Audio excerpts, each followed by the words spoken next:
Ladies and gentlemen, Mr. Cropper here. Now, I don't know if the electric universe thing is true or not. I know that there are lots of things out there that are electrical. I know that NASA was very shocked to find electricity charging the comets and asteroids when it tried to send a spacecraft to them. And I know that they tried to generate electricity while in orbit around the Earth by simply extending a cable out from the space shuttle. And they generated so much electricity that it heated the cable up and it melted and fell off of the space shuttle. So I know there's a lot of electricity. I know that it's just pervasive in space. Could this force have moved dust and gas? Could massive spinning stars, billions of massive spinning stars, have caused electrical currents which would cause dust and gas to move? If so, then it could have gotten a lot of whirlpools of moving dust and gas going. Fast forward 10, 20, or 100 million years, and some of that stuff's going to form up into stars. Eventually, you're going to call those things galaxies. 10 billion years down the road, you're going to look at them and you're going to say, these are amazing structures. Why are they moving so fast? Okay, that's how it would work. Now, I can't find that in the electric universe stuff. I don't know if that's what they're proposing or not. That's what I would propose if I were in the driver's seat of their theory. That's what seems to me to be obvious. That's what has been obvious to me for 10 years. Since they showed me the charges in a vacuum coming together, and it is exactly like a galaxy. It's just the way a galaxy rotates. Okay? So I've been convinced by that, and they call it a Birkeland current. The way that electrical charges move or do their thing is a Birkeland current. Now, I don't know if that stuff's true or not, but you guys send me this stuff about dark matter. And I watch it, thinking I'm going to find something that's, I don't know, convincing or something. First of all, look down here in the comments. Dark matter, the mysterious substance that only reacts with astrophysicists' equations. Right? It would be more accurate to call it dark knowledge. Oh, there's a couple more, but I'm not the only one out there that thinks that this is some stupid nonsense, alright? Some of us can see through this stuff. Now, here he's presenting a galaxy with dark matter and one without dark matter, and just proving that galaxies behave as though they have dark matter. Now, he calls it his first. He says he's got 3 arguments, and this is his first one. This is really stupid. He's just saying this is how galaxies actually behave, and this is how solar systems, which are governed by gravity, behave. Solar systems behave in this way, galaxies behave in this way. He's labeled it galaxy without dark matter, galaxy with dark matter. We could label it gravitational phenomenon, electrical phenomenon. Okay? But he just assumes dark matter here. Alright? And that's an argument for him. And that is, for modern physics, that's an argument.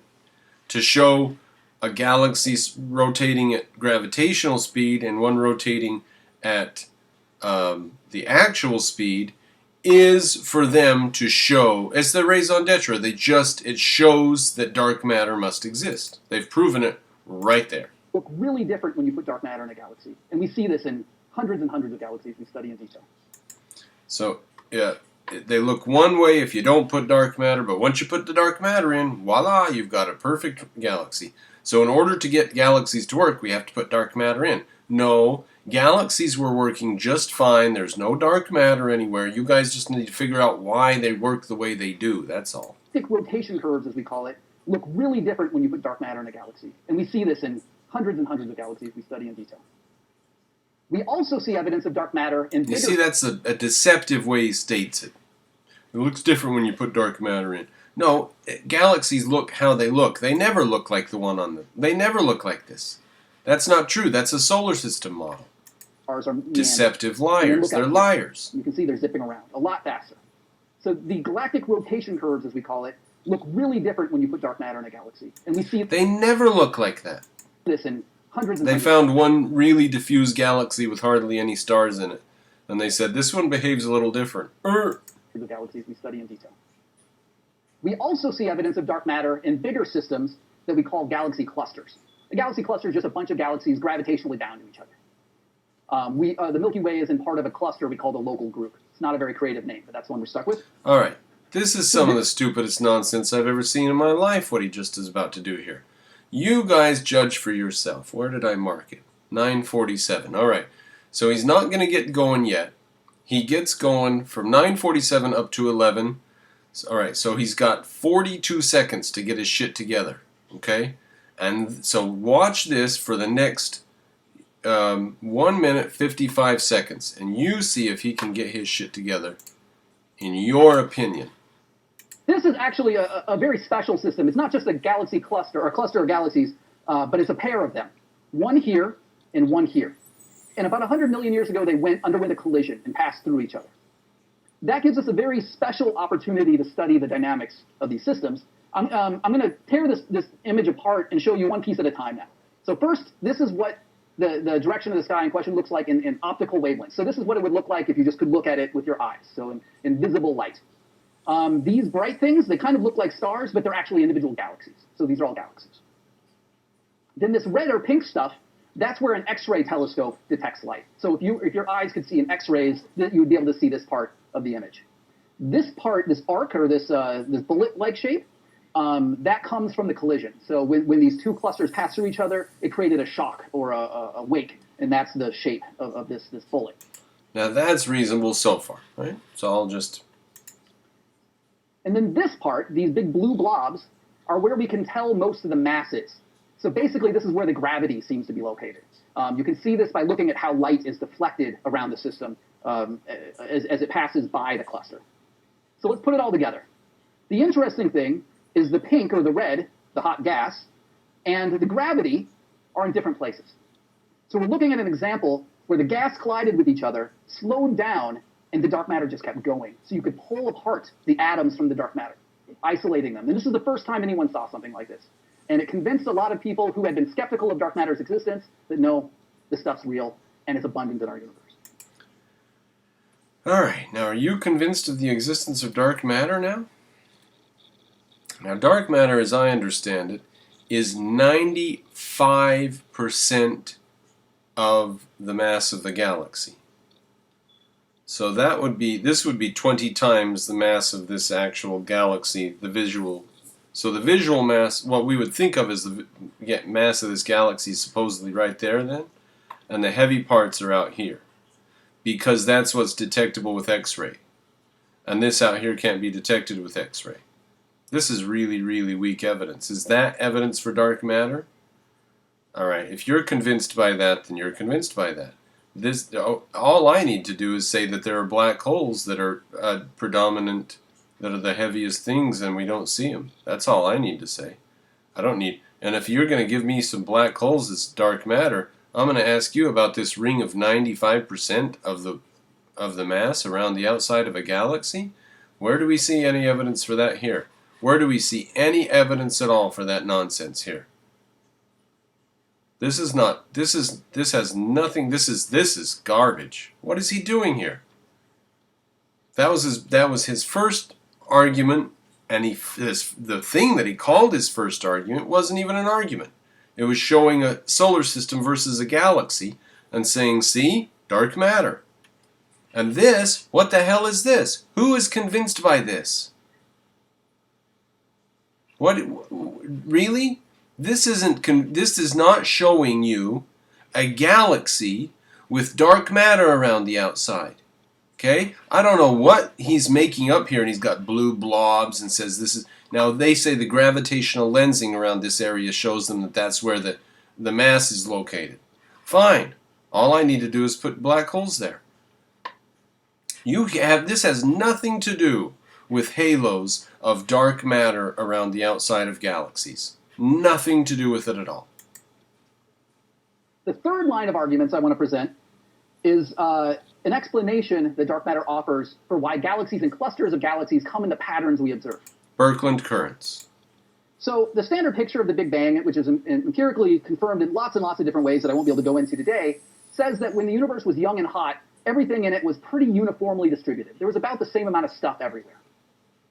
This is a dark... And then there were electrical currents that started coming through it at some point. At some point there weren't, and then there were. And when there were electrical currents that started coming through it, they started moving the dust and gas about. The gas. Matter simulation I'm about to run. This is what the universe looked like in the early universe. All these dots are a chunk of matter, in particular dark matter. And we're going to let that dark matter evolve through the force of gravity.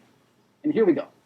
You can see slowly the dark matter collapses under gravity, forming dense clumps of stuff we call halos. The dark matter collapses under gravity. I thought the dark matter caused gravity. So we're not seeing dark matter here, are we? We're seeing gravity here. What did he say? This is really... Who's convinced by this? About the same amount of stuff everywhere. This is a dark matter simulation I'm about to run. This is what the universe looked like in the early universe. This is a dark matter simulation or a gravitation simulation? All these dots are a chunk of matter, in particular dark matter.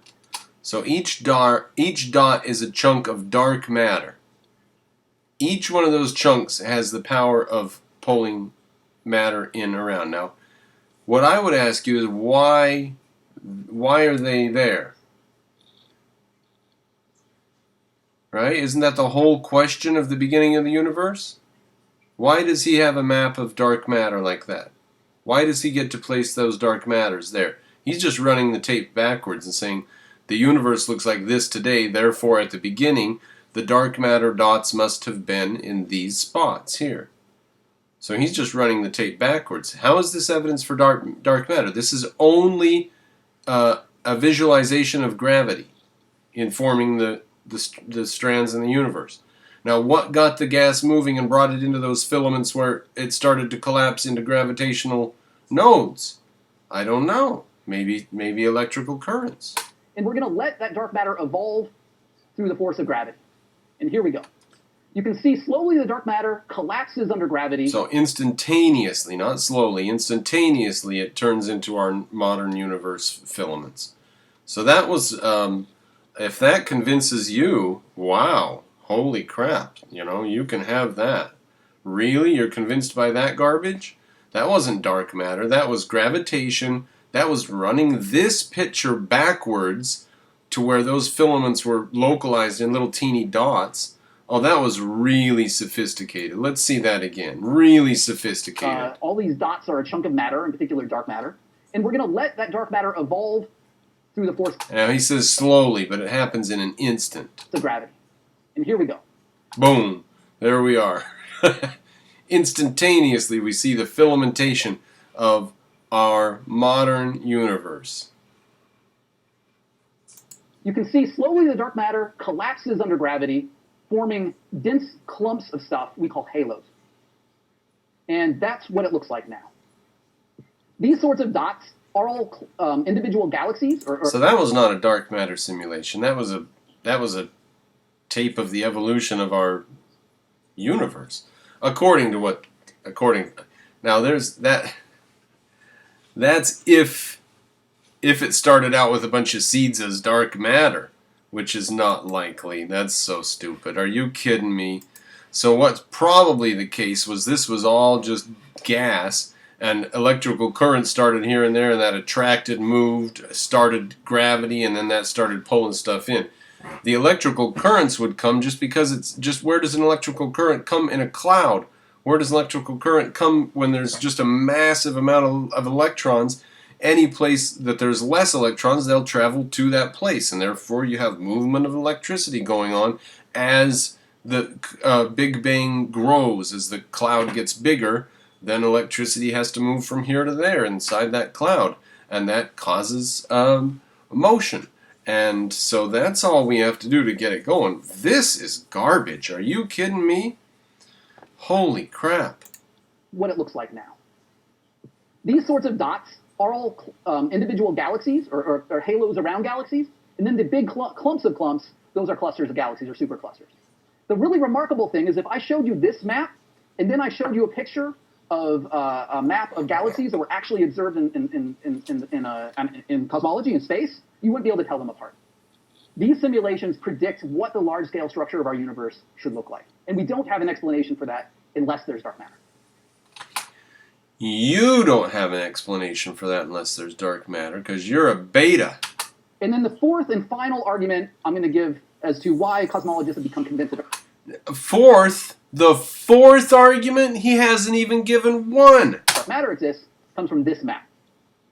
Give me a show of hands if you've seen this map before. Okay. Yes, a lot of you, but not all of you. That's kind of what I expected. So this is something we call the cosmic microwave background. So 300,000 or 400,000 years after the Big Bang, the universe was several thousand degrees in temperature. And I don't mean some places where I mean the whole thing. All of space permeating the entire universe was full of 5,000 degree plasma. It turns out that that's about the temperature where you can melt atoms.